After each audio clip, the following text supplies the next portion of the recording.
You are now listening to Wolf Sports Network, live from the University of West Georgia in Carrollton, now in Odyssey Station. We're back, baby.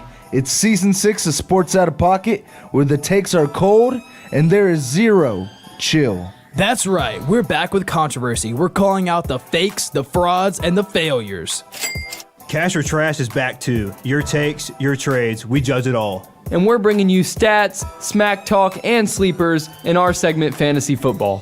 And then we take you down to the 2-minute warnings on horrible sports takes. And we're melting the ice with the return of Fire Me Up. And you already know we bring you the coldest interviews in sports radio. This is the Philly Sports Guy. This is former MLB All-Star Justin Masterson. Hey, yo, what up? My name is Josh Martinez from Z100 New York. What up, guys? It's Tyrell Adams, former UWG linebacker. One vet, 3 rookies. Sports Out of Pocket Season 6. Zero chill. What is going on, everybody? Welcome to Season 6, Episode 4 of Sports Out of Pocket. I'm your host today, Jackson Voles, as always, and I'm joined by the amazing cast I do the show with this season. To my left, we have the man making us sound good, Mr. Michael Miller. Michael, how's your day going, man? It's going great, Jackson. You super excited? I'm very excited. To the right of me, I have Mr. Grady Hamilton. How about them dogs? Yeah, buddy! I'm feeling hyped this week. Nobody can get me down. We beat Tennessee. I'm glad you're feeling hyped. As a Kentucky fan, I am not. But across from me, we have JT's uncle, Uncle Beatty. How's your day going, man? Listen, JT, I'm going to need you to come down here. You dodging me just like your daddy that owes me that $20 from last Friday playing poker.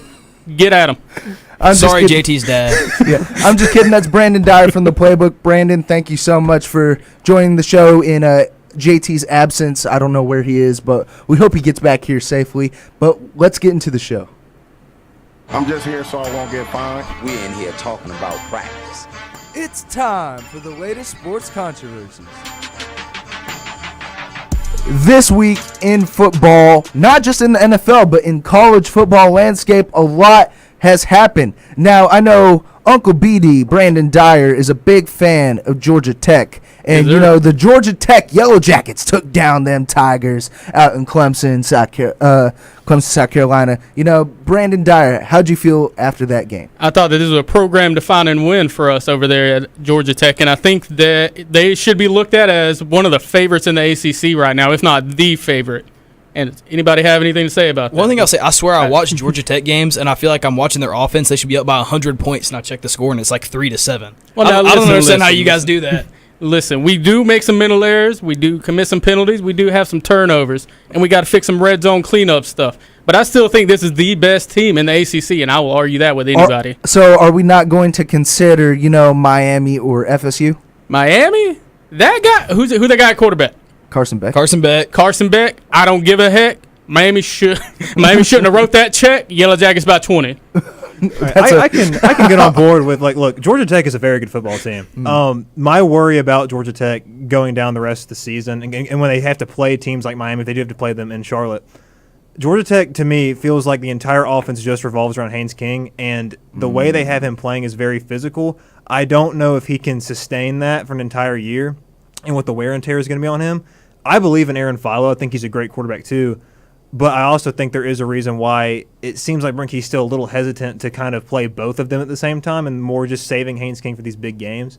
So if Haynes King were to go down at some point this season, I just don't know if Georgia Tech can continue to beat some of these bigger teams in the ACC if that were to happen. I just don't think Georgia Tech is good. I agree with you. Without Haynes King, nobody else is running quarterback power 20 times a game like Haynes King is. Hey, watch this, buddy. I'm about to run this straight between the tackles. Yeah, that's why he's nobody's moving dude. like that. He's going to miss some games because he's tough and he gets a little bit injured sometimes. But we have a guy named Aaron Philo right behind him that can throw the football and sling it just as well as Gunnar Stockton can. If you have Haynes King, you can beat any team in the NCAA. If Haynes King is not there, my expectations go drastically down for this Georgia Tech team. I'll be honest. It's like the same theory that you have with Kyle Pitts and the Falcons. A very similar theory. Dude, Kyle Pitts is just the greatest tight end of all time. It's kind of apples and oranges there. We can't really compare those two. Speaking of oranges, I want to talk about an orange team in the ACC, Clemson Tigers. Actually, Grady, you wanted to bring this up. Is the Clemson, are they done? Are they dead? What needs to happen with Clemson? I just don't really know what to say about that because Dabo Swinney has been firmly against the transfer portal, and he's kind of lucked into some success. I feel like last year, Clemson was on the outside looking in and barely eked into those playoffs like at the very last second. So I just don't know if like Dabo Swinney's going to be able to continue his like transfer portal adverse mindset if he wants to succeed in today's day and age. Mm-hmm. So what's going to be huge is going to be that game against Florida State, because I think that if they win that game against Florida State, they sneak into the playoffs simply because we have all seen it. This college football playoff has a brand bias on it. And I think that Clemson has become one of the biggest brands in all of college football, and I think that's going to play a big factor if they're able to get through this schedule. Because you look at some of the guys on their schedule, you have SMU, who looks shaky at times, lost to Baylor, and then you have Boston College, you have North Carolina, Syracuse. Clemson, I think, winds up getting in, but it's simply because there's not enough competition to give them enough losses on the schedule. Yeah, Clemson can absolutely still make the playoff this year. And honestly, I think if Dabo were to stay, I still think you could almost pencil them in every other year. They're just never going to win the whole thing again with Dabo right now. If you don't adapt to this day and age in college football and hit the portal where you need to, you're not going to win games. Texas A&M is doing that right now. They just rebuilt their entire receiver room, and that's why Marcel Reed was able to go up to Notre Dame and sling the ball all around. Clemson could have used a running back out of the portal. I cannot stress enough, or a couple of offensive linemen here and there. They don't have to build their recruiting class through the portal like Florida State did last year. Yeah. They can build through high school recruiting. But you look at Georgia, Zachariah Branch, Noah Thomas, getting those guys out of the portal, Colby Young the year before, or Texas A&M. If you just build your weaknesses, like the weaknesses you have, if you just use the portal to sustain those weaknesses, Clemson could be right in this conversation right now. But if you don't adapt to what college football is doing, you're going to get left behind. So I want to ask a theoretical question to throw it around the table. Obviously, you talk about Dabo and the downfall of the Clemson Tigers after this season, or possibly you can maybe, I highly doubt you're going to see it later on in the season. Do you think Dabo gets fired after this season? Yes or no? Absolutely not. I still think they make the college football playoff simply because the ACC lacks something that these other big teams don't lack, and that's depth within their conference. Like Alabama, they could easily lose 2-3 more games, but Clemson, the ACC doesn't have the depth to compete with that roster that Clemson has there. So I think you're still making the college football playoff. You still have a shot every single year. I don't know why you would move off of Dabo Swinney. Great. Right now, to me, realistically, Clemson is the ACC. No offense to the Georgia Tech Yellow Jackets, but Dabo Swinney and Clemson, they are the whole ACC. If you lose Dabo Swinney, you lose Clemson. There's really no brand recognition for the ACC right now. So Miami and Florida State. They're kind of bummy though. Like they're every other it hasn't been sustained either. Those what was FSU's record last year? 2-2. Yeah, okay. That's what I was saying. And then they had Miami had Cam Ward, who just I was kind of about to say, you have your teams in your quarterback. conference that you have to trust your blue bloods within it. They have to go in and year out, instead of like having a down year and then coming back. And how long has Miami been in the conference? Like 20-something years, and they've never won the thing.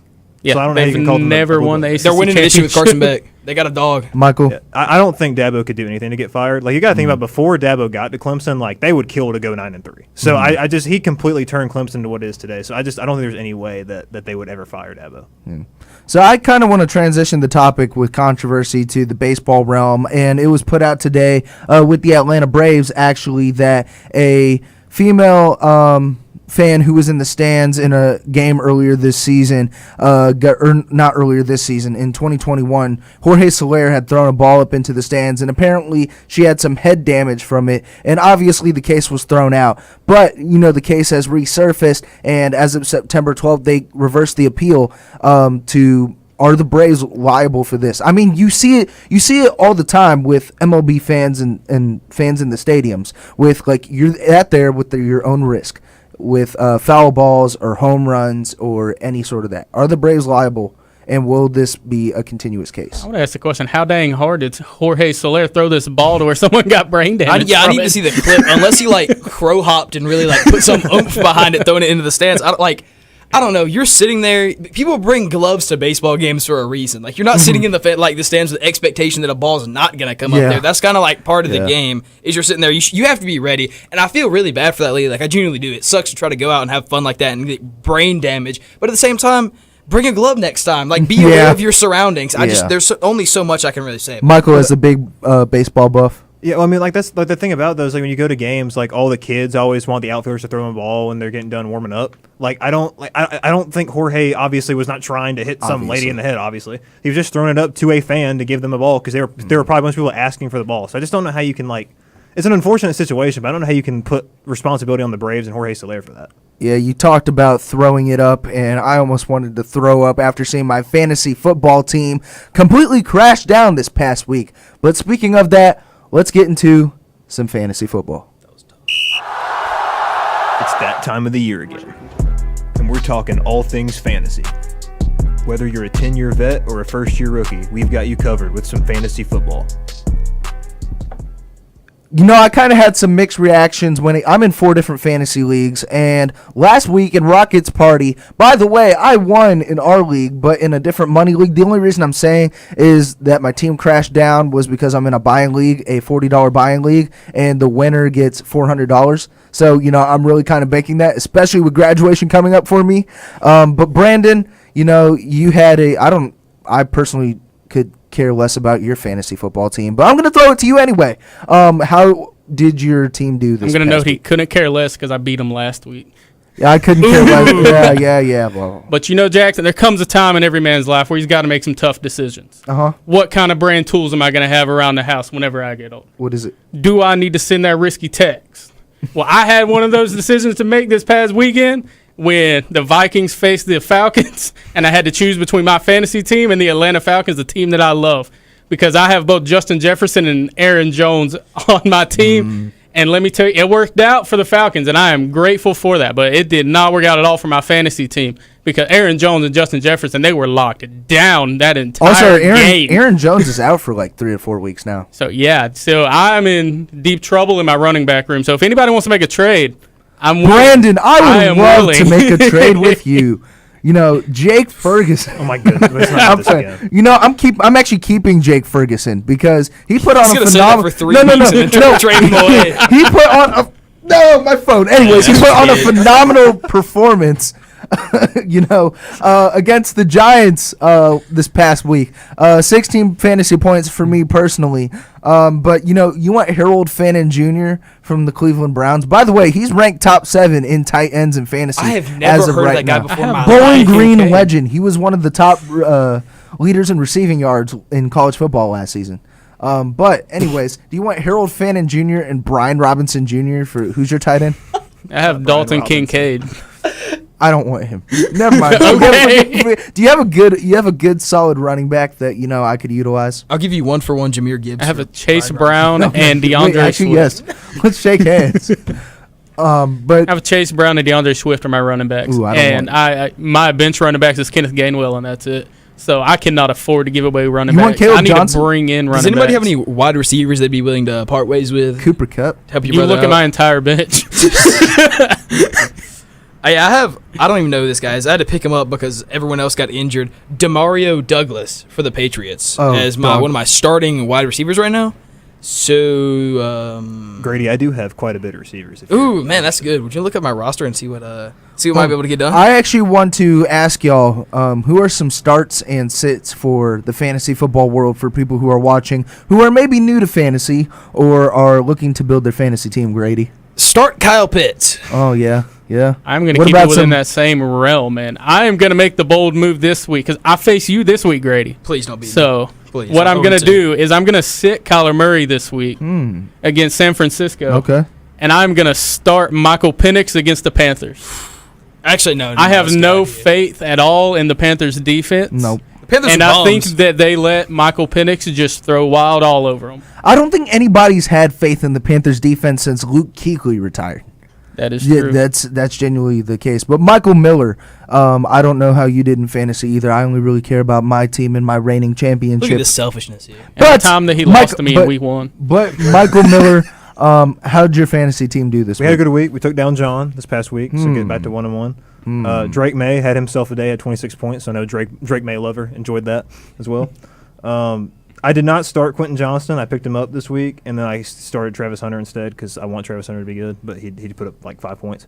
But Quentin Johnston went out there and put up 15 again, so he's getting the start this week because he's been insane these first 2 weeks. And then Keenan Allen, I put him in the starting lineup this week, had 19 points. So I'm feeling very good about my team at the moment, except for Mark Andrews. Mark Andrews sucks. But other than that, Oh, you shouldn't have drafted Mark Andrews. I'm personally feeling very good about my team. And I made a pickup at the quarterback position because I had dropped Sam Darnold. Sam Darnold was my backup quarterback. And that was the week I'm surprised I didn't put Jared Goff in. Everybody was hating on me for not putting in Jared Goff, who put up 33 points. But Daniel Jones has looked phenomenal against the Denver defense. And, I picked him up off of waivers, and he did wonders for me, 25 points. So shout out to Daniel Jones. Danny Dimes looking like Duke Daniel nowadays. But I want to ask y'all, before we head into a quick audio break, how are y'all feeling about your teams heading into this week and your matchup? Speaking of, your two matchups. I think I'm waving the white flag at this point. I give up. I can't even be hyped about fantasy. I'm 0-2 right now. My team's looking kind of bummy. Can we redraft? Is it too late for that? It's way too late for that. Yeah, it's way too late. Can we get a motion in the league at least?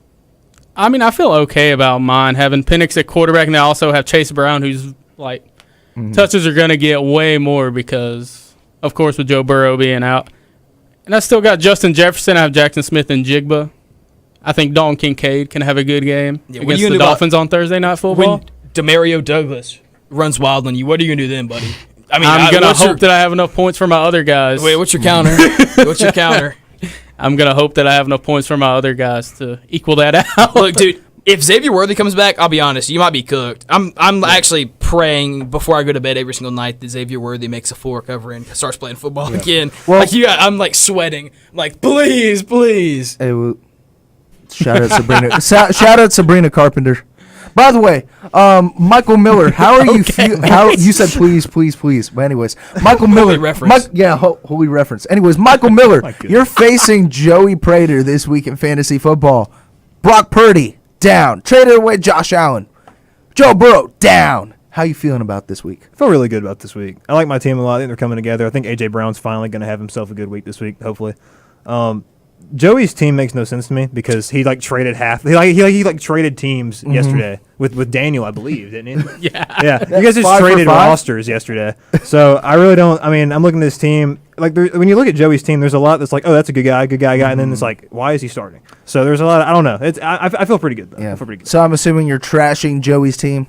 I'm not trashing it. I would have a lot of trash it. questions. I have a lot of questions too, but we're gonna go into a quick audio break, show some love to the other shows, but when we come back, we have a very special guest joining us, so stay tuned for Cash or Trash. It's Wednesday, and you know what that means. You're listening to Sports Out of Pocket, live on Wolf Sports Network. The Wolves play here. It ain't just a game. It's everything. This is where the best separate themselves from the rest. But to be the best, you gotta read the best.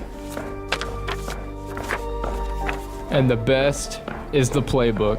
Let's go. Yeah, go. Tune into the playbook, Fridays at noon on Wolf Sports Network. Man, this beat brings back memories. Anyways, let me tell you all about this show on Wolf Sports Network. Get with the playbook. Get with the playbook. Get with the playbook. It's the playbook. Hear us talk about all college basketball, football, and baseball. Fridays at noon. The playbook, only on Wolf Sports Network. Ladies and gentlemen, we are live at Playbook Training Camp. Now we throw it down to Joey, who's interviewing head coach Brandon Dyer. Thanks, JT. I'm here with head coach Brandon Dyer. And Brandon, there have been many reports about starting punter Jackson Voss saying that he peaked in high school. Now, what are your thoughts on how he will perform this semester with the playbook? Well, Joey, I have full confidence that Jackson Voss will be a breakout star for the playbook this season. And you'll find out Fridays at noon only on Wolf Sports Network. Step right up, folks. It's season 2 of the playbook, where we're talking everything college basketball and baseball and... Wait, Jackson. Dude, it's fall. And just like a playbook, I think we need to call an audible. Ready. Omaha, hot. We are talking strictly college football all semester on season 2 of the Playbook, Fridays at noon, only on Wolf Sports Network. Will our mouths write a check that we can't cash? Find out when we answer the question on everyone's mind. Cash or trash? If y'all are new to the show, this is our segment Cash or Trash, where we give hot takes across a specific topic, and we go around the table in either cash or trash. But before we get into this, we have Mr. Eric Cole from Fansided. Thank you so much for taking time out of your day to do this episode. How's your day going? And thank you once again. It's going great. I don't really get to come down to campus all that often anymore. I live relatively close by, but between the writing schedule and having 2 kids and all that good stuff. But it can give me an opportunity to kind of visit a few friends before I came over here, and then also, again, I like talking baseball with folks, and this seems like a fun little thing you guys got going on here, so I wanted to kind of give it a shot. That's awesome. And again, thank you so much. I personally don't understand the kid thing. I will probably down the road, but it's great to hear that having you a enjoy brother, it. like a little brother, I can tell the kids are a lot. Like I didn't even have to parent them, and I can tell they're a lot. Oh, just wait until you have to pay for them and they start having opinions. It's an entirely different situation. I mean, again, we're very fortunate that our kids are really well behaved and all that good stuff. But So our topic today is Major League Baseball, and I know, Eric, you're a big Braves fan, so I kind of want to start with this. Obviously, Brian Snitker's getting up there in age, and a lot of rumors have been flying around that Brian Snitker's either going to retire or, if he doesn't retire, potentially get let go. Do you think, cash or trash, do you think Brian Snitker is going to get let go at the end of the season? I don't think in that traditional sense, right? I don't think they're going to say, well, sorry, we know you want to stay, but we need to fire you anyway. I just don't think they'd ever do that to a guy who's been around for 5 decades. What I think is more likely is either Snit just decides to retire, or he says, hey, I would like to stick around, and the front office is like, look, we're coming off a bad season. We think we need to make some changes to the coaching staff. Either you need to be completely okay with us installing whatever changes we want to make to the coaching staff, and then you can stick around for another year. Because again, I don't think they're going to kick him out the door. Or you can stay on an advisory capacity. You can still play a prominent role with the team. But maybe you need to. Maybe it's just time for us to start moving on and plan for our future. Because at the end of the day, whether Snit coaches, this is the last year he coaches, or he coaches one more year, time's running out. And you need to have a plan in place. And Alex Anthopoulos was very clear in saying, we haven't even had those conversations yet. We wouldn't do that to Snitker. It's disrespectful to him. He hasn't made that decision. And I don't think Snit's made that decision either. What I do think is going to happen, though, is there might be a conversation at the end like, hey, look, it's not like we just feel like we need to make a change and start implementing something, because what we don't want to happen is things continuing to backslide on us next year, or that we have to install a whole new situation and we only have we don't have any say as to when it happens. You know what I mean? Yeah. So at the end of the day, I think that it's going to be a lot more smooth than maybe a lot of people are letting on. Because Snit's a good guy. They have the front office has a good relationship with him. I think they're going to come out to an agreement on something that works for everybody. Before I get into this, I just want to say, Brian Snitker, I'm very grateful for all the years you've been here. I'm grateful for the World Series, grateful for the 6 straight division titles. This entire coaching staff needs to be wiped at the end of the year. I'm sick of it. I'm done with it. Walt Weiss can stay if he wants to. I'm tired of this. Snitker's bullpen decision-making, every year he has been here, drives me absolutely insane. It's unbelievable how awful it is. Now, 2021, that postseason run, he couldn't pick a wrong person. The night shift was crazy, so there really wasn't any way he could mess that up. He doesn't know what he's doing when he's talking about the bullpen. You've had 2 years in a row of this now, of a very talented team just being really bad. Last year, you still snuck your way into the postseason. I know we've had injuries. I know that's a big problem with it. Even with the injuries, because really last year was more the injury bug. This year, I know we had our entire rotation get wiped out. Even with that, this team's still good enough to me that it should be making a playoff push. Should be in the wild card anyway. There's something seriously wrong with the culture of this Braves team, and I think a new manager and a new coaching staff entirely needs to happen. I know Skip Schumacher has been talked about a little bit. I like him. I love Skip Schumacher. I really would love Mark DeRosa if that would be a possibility. I think he'd be great, but we just need a new manager and new coaching staff.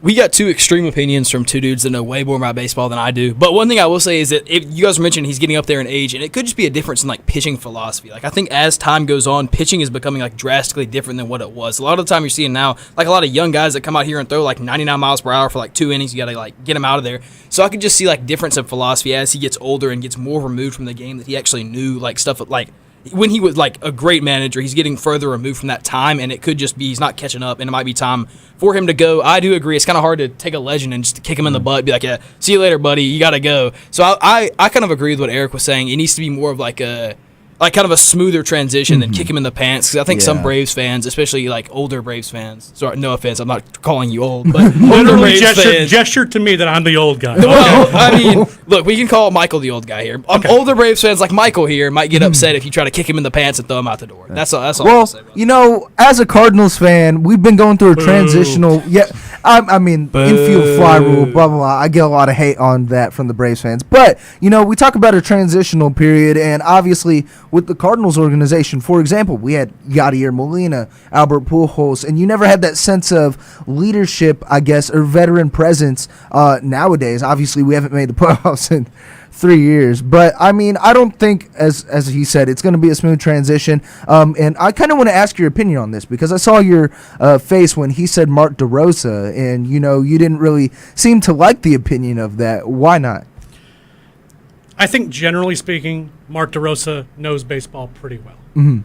I do not think a guy who's been doing TV for the last decade plus should be running a team that's be trying to get into the postseason. Yeah. His first managerial job. I mean, take the Marlins job, take the Rockies job, and if you turn things around for them and like you have an actual philosophy, look, he's doing work with Team USA, fine. You know what I mean? And I think Mark knows a good bit about baseball, but I think that there's the number of people that should be in the position to be a manager in the big leagues is very small because you need to do the following things. One, you have to have managerial experience at some level. Yep. Most likely, as a new manager, that's going to be in the minor league. You're going to do your 8 years or whatever, ascending the ladder.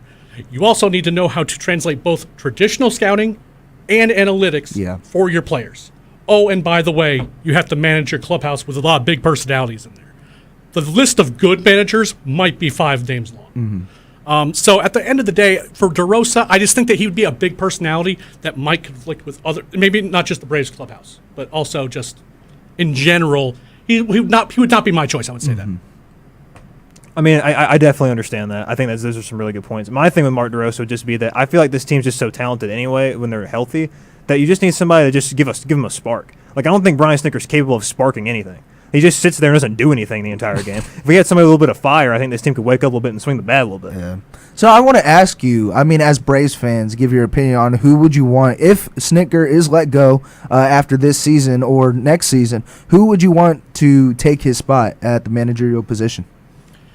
In an ideal world, I'd be stealing Kevin Cash from the Rays. That would be like an ideal situation. I don't see that happening. I think that the Rays know they have a good manager in Kevin Cash, and that might be the only person on their entire personnel department that are willing to pay. Again, I don't mind. Like, Walt Weiss gets a bit of a rap as kind of, look, he managed once in Colorado. That didn't go overly well, but he knows analytics. He's respected in that clubhouse. Yeah. The one thing that doesn't get talked enough about with this team isn't necessarily what we're talking about with Snit not being able to light a fire under people, is that they lost Ron Washington. And that was a big, ask any Braves player. They would tell you that, like, he was the guy that was like giving them pep talks in the corner, making sure that everything was going well, going through drills. Losing him, that was a big deal. Yeah, I would say I'd say my top one would be like, I haven't thought about Kevin Cash. If that were available, I would definitely love him, number one. Walt Weiss, I don't mind. Like I already said that. Skip Schumacher intrigues me a good bit. I don't know if he'd be my first choice, but I would definitely be mad about it. And I know it is a risk, but Mark DeRosa would make me excited just to see what would happen. I know it is kind of a risk, like it was as we talked about. But I would say my number one, if Kevin Cash was available, I would definitely say Kevin Cash. I heard that Nick Saban was looking for a new job. I feel like he could do a good job of firing some people up in that dugout. That's crazy. I'm not locked into baseball like I mentioned earlier, so I don't really know many good names. Nick Saban, that one guy that dressed up as Marcelo Ozuna in the crowd, I think he'd be a good idea too. Give some The Savannah Bananas. The Savannah Bananas. Get them involved. Look, Yeah. you said you need some fire, Michael. I feel like Savannah Bananas might be the play, but that's all I got for that. I mean, I like your position on this because Oliver Marmol, who's the manager for the Cardinals, had zero managerial experience. And looked like it. We fired Mike Schilt for some reason, and I have no idea why. But and we brought in Oliver Marmol. He needs to go. So I like your position on that personally. Now we got to get into our next segment, a brand new segment with the highs and lows in Flight Path.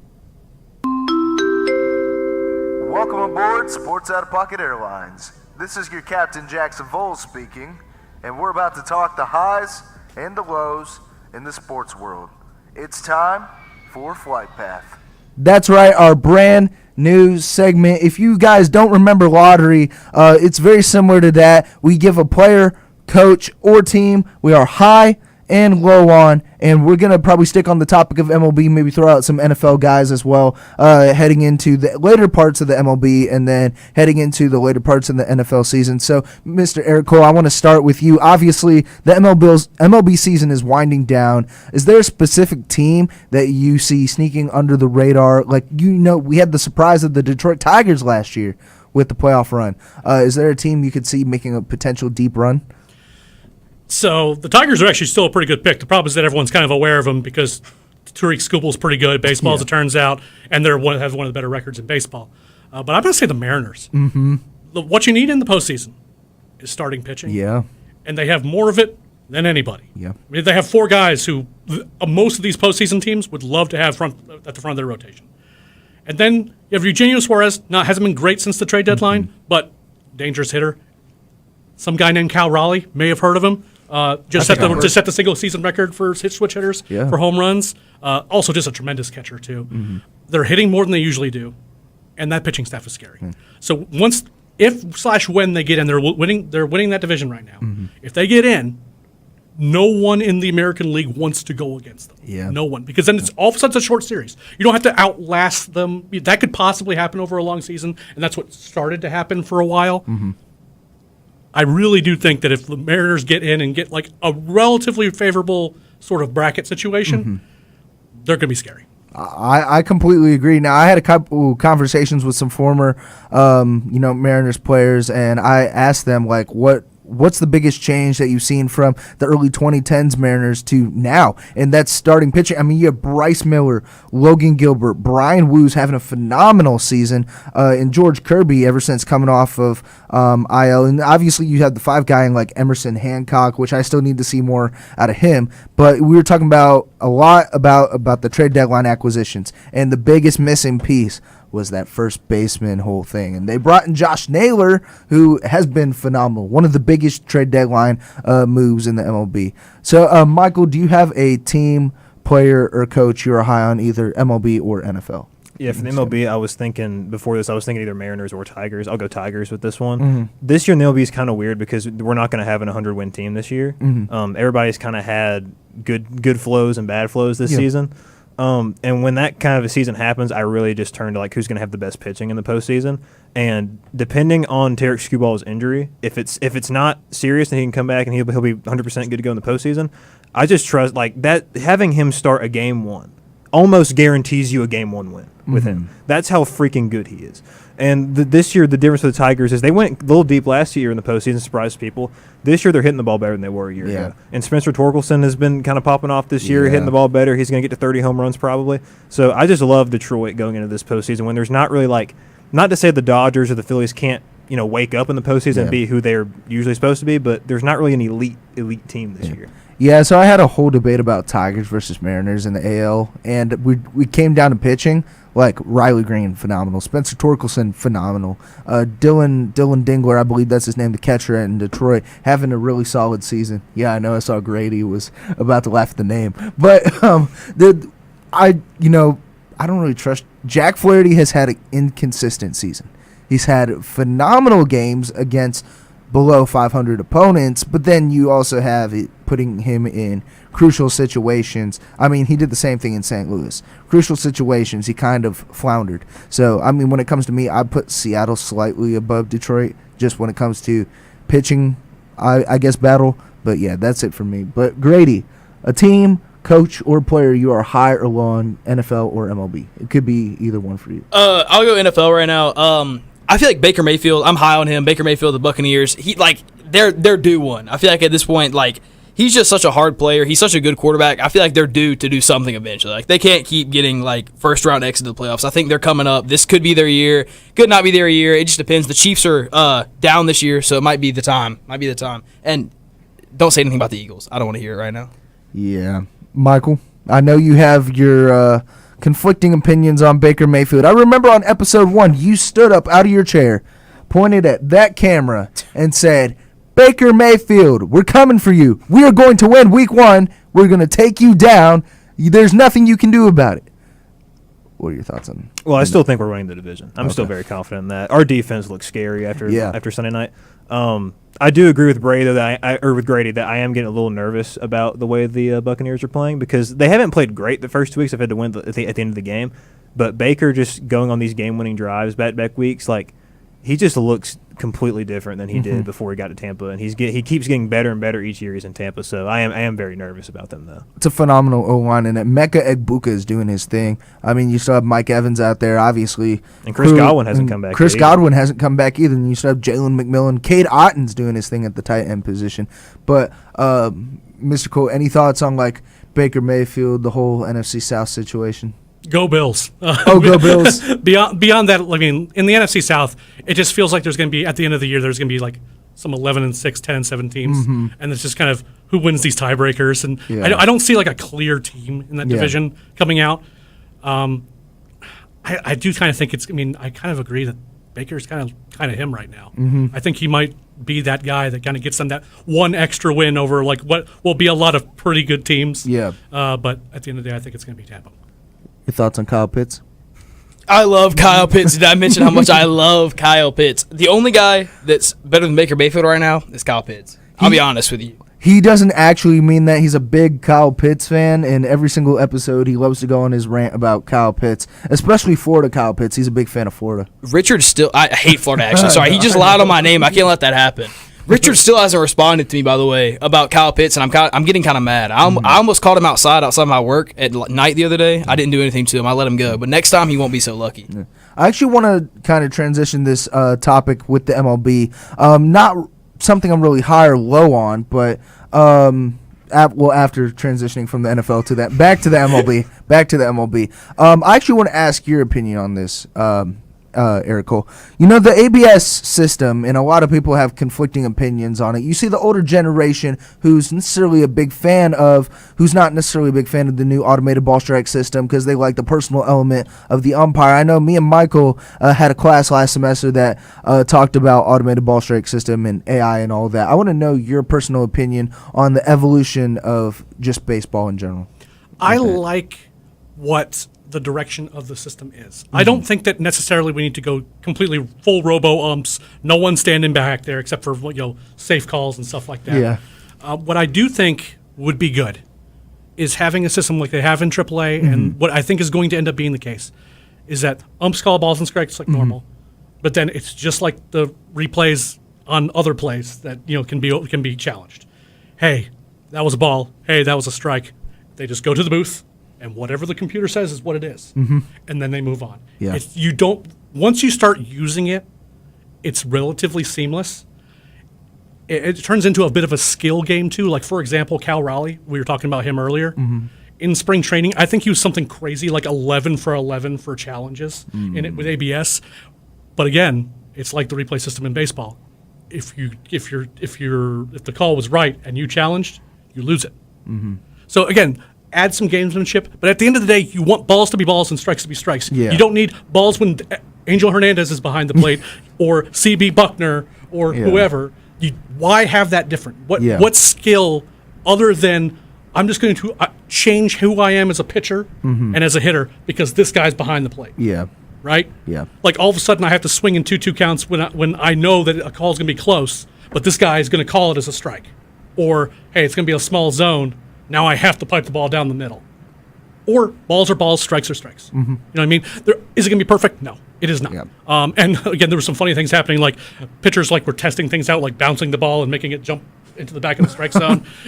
They fixed a lot of that stuff, and that stuff's pretty silly. But at the same time, I just think it's a system that needs to be in place because at the end of the day, I think that 90% of umpires are very good at their jobs.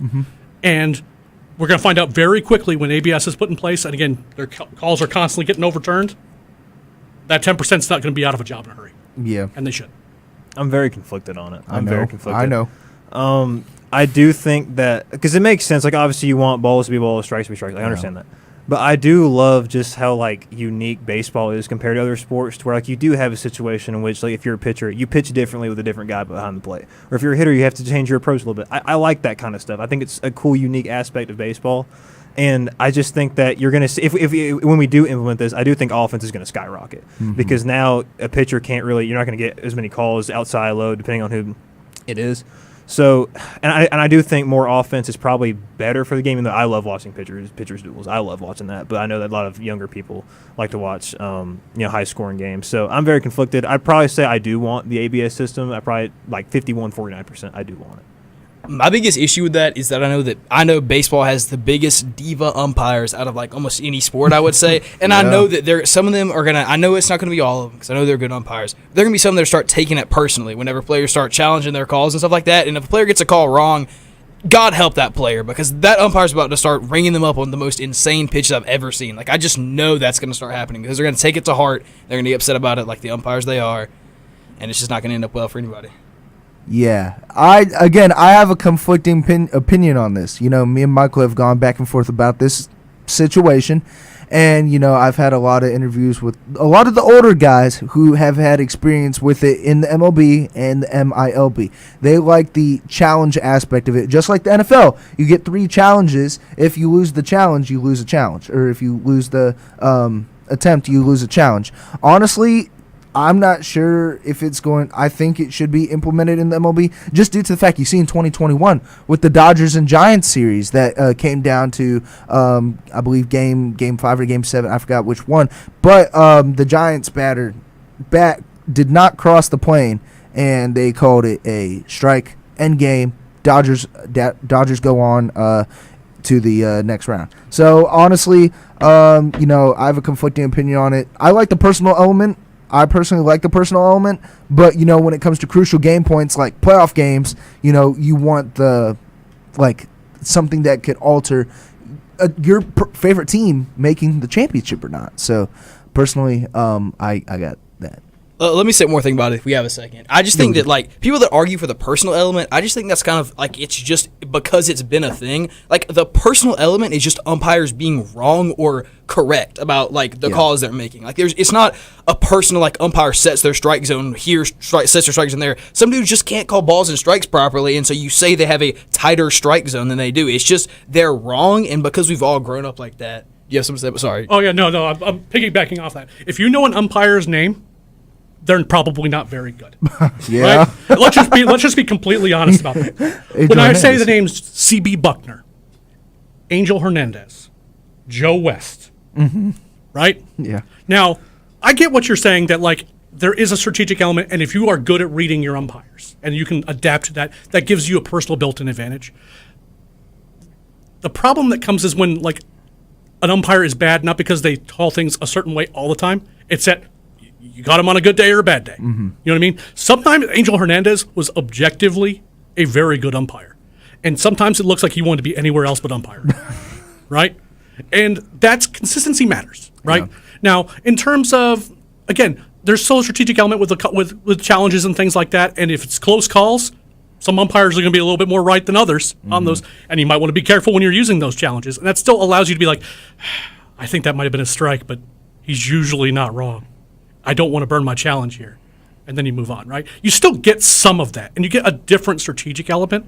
But at the same time, a lot of the human element that people talk about are not desirable things. No one's like, oh, thank God that Joe West is calling Game 7 of the World Series. No one in their right mind would want him behind the home plate. Yeah. Right? Your teammate shook his head at the last call, so you're going to get rung out on a pitch that's 2 balls outside the strike zone because the umpire's mad about it. That's just not something that I want in a game that I'm watching. I mean, Joe openly said if someone didn't say hello, Mr. West, before I came to the plate, that I'd ring him up on 3 pitches.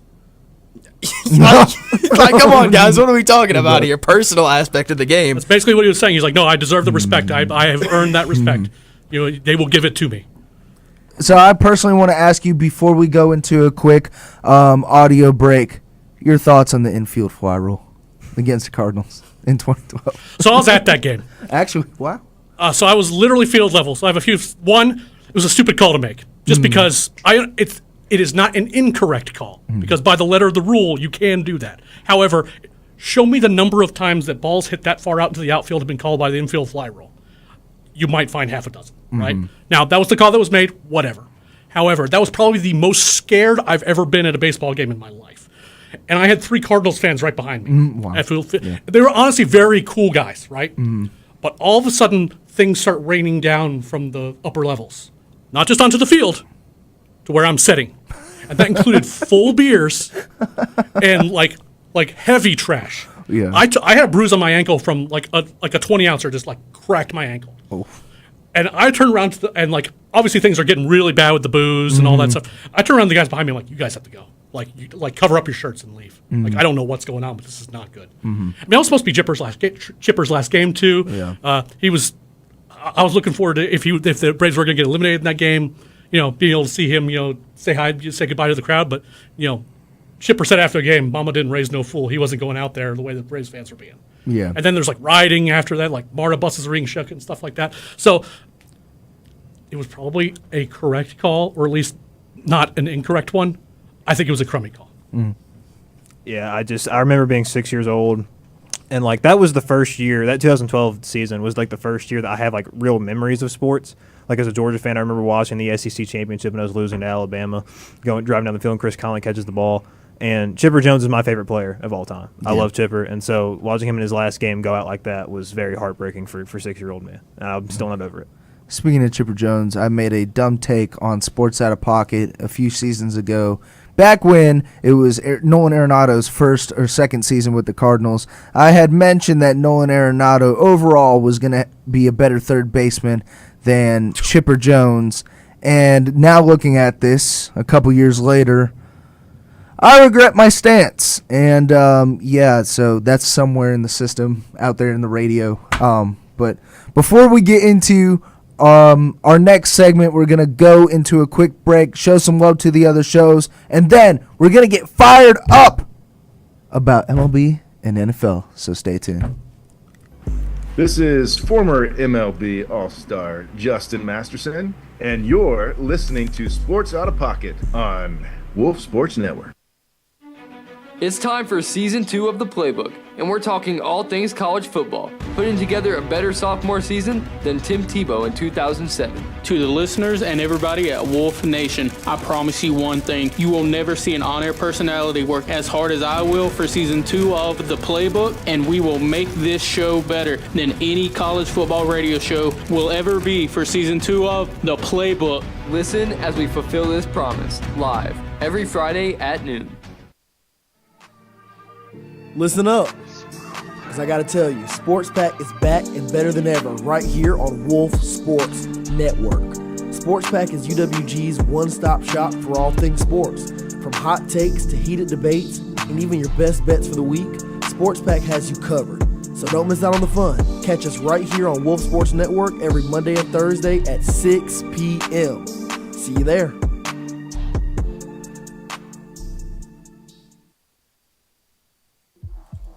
From the first whistle to the final buzzer, Wolf Sports Network brings you the action you crave. Sports Pack is your all-access pass to the Wolves athletics. From football, basketball, baseball, soccer, and volleyball, and more. If the pack plays, we cover it. Passion, pride, pack. Don't miss Sports Pack. Every Monday and Thursday from 6 to 7 on Wolf Sports Network. Sports Pack. Sports Pack. Sports Pack is back. West Georgia's one-stop shop for all things sports. Whether it's UWG, NFL, NBA, or MLB, we've got you covered on all fronts right here on Sports Pack. Mondays and Thursdays at 6, only on Wolf Sports Network.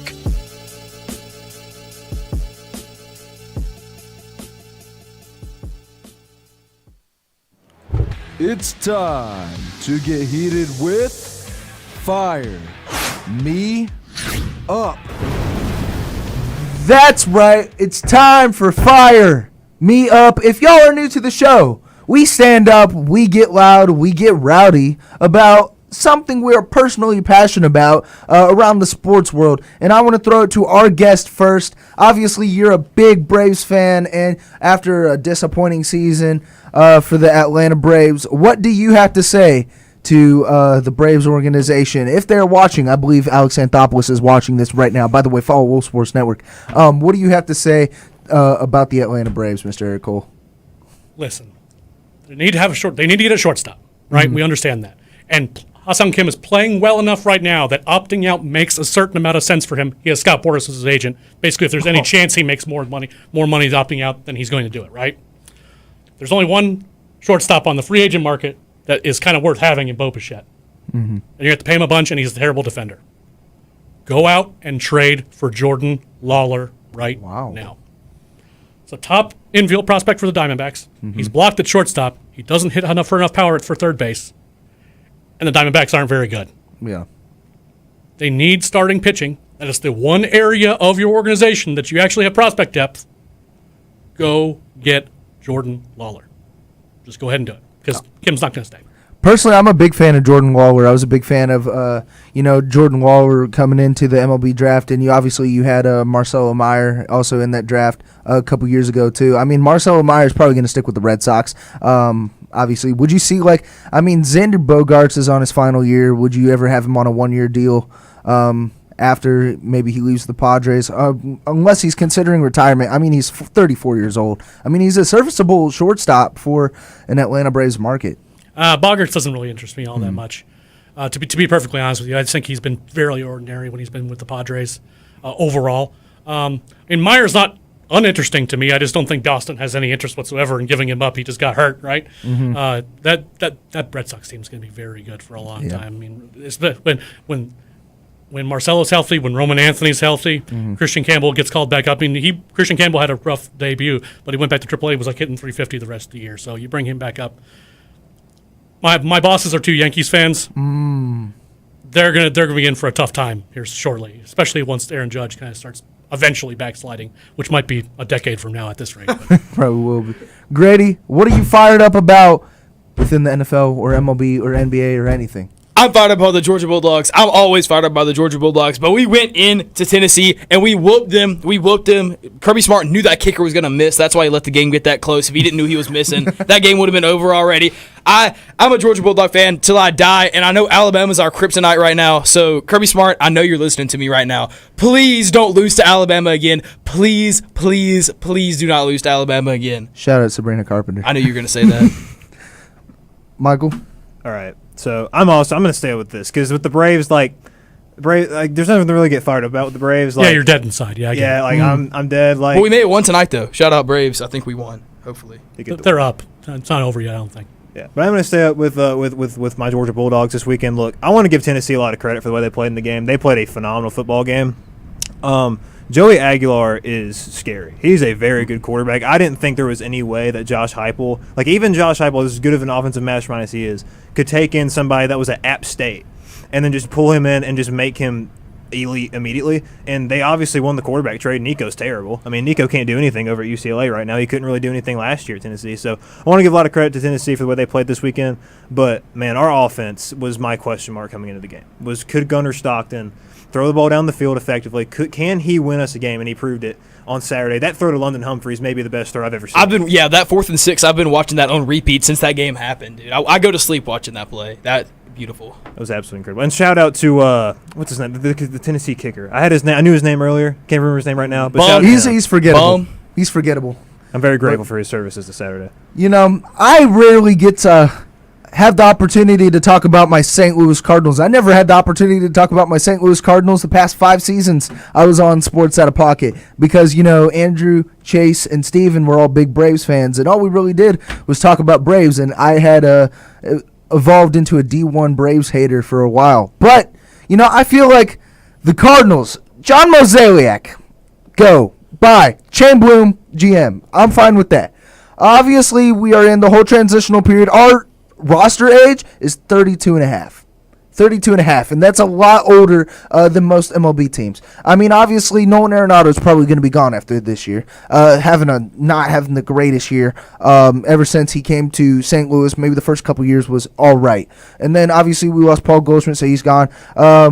bring in Yadier Molina as manager, fire Oliver Marmol. I know we're not making the playoffs because right now we're 74-79. We just lost to the Reds today, unfortunately. So I would love to see a lot of moves being made for the Cardinals, basically at every single position, but shortstop. I mean, putting J.J. Weatherholt at second baseman. I don't really know. I'm a big baseball guy, so Cardinals. I haven't been excited about a Cardinals team in about 4 years. So boo. Yeah, I get that a lot. Jackson, are you kind of at the point now where you just rather the Cardinals just blow everything up and restart? Because it just kind of feels like no matter what kind of you add at the this offseason, you're just going to be even if you made the playoffs next year, you're still just kind of hanging around 88, 89 wins, maybe 90, even if you made the right move. It's going to be a couple years, and as I said, loss of veteran leadership is kind of deteriorating the Cardinals' culture. I mean, the Cardinals pride themselves in being the best fans in baseball. Redbird Nation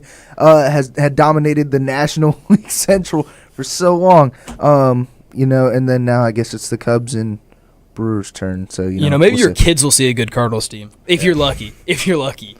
But Eric Cole, before we wrap up the show, anything else you'd like to say out to the viewers and the fans out there?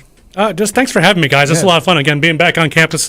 Not here a whole lot these days, but at the same time, I do like to help out the debate team here. It's one of the better debate teams in the country. And, I chip in and help out here and there, but it's kind of good to see them again, come back and be on campus with you guys. If you want to read my stuff, you can look at house@hankbuilt.com for my Brave stuff. And if you're some sort of masochist that wants to deal with Astros stuff and Orioles stuff, just go to any of the Fanside Team Network sites, and you can read my stuff there as well. I wish I was still on Twitter, but unfortunately X decided that I can't be allowed to log into my account anymore, but you can find me over at Blue Sky at Leprechaun with a K. That's awesome. And Eric Cole, thank you so much for taking time out of your day to do this episode. We have tons of fun. But for Michael, Grady, Brandon, thank you for coming on in place of JT. JT, get back from New York's sake, and Mr. Eric Cole and myself, we will see y'all next week.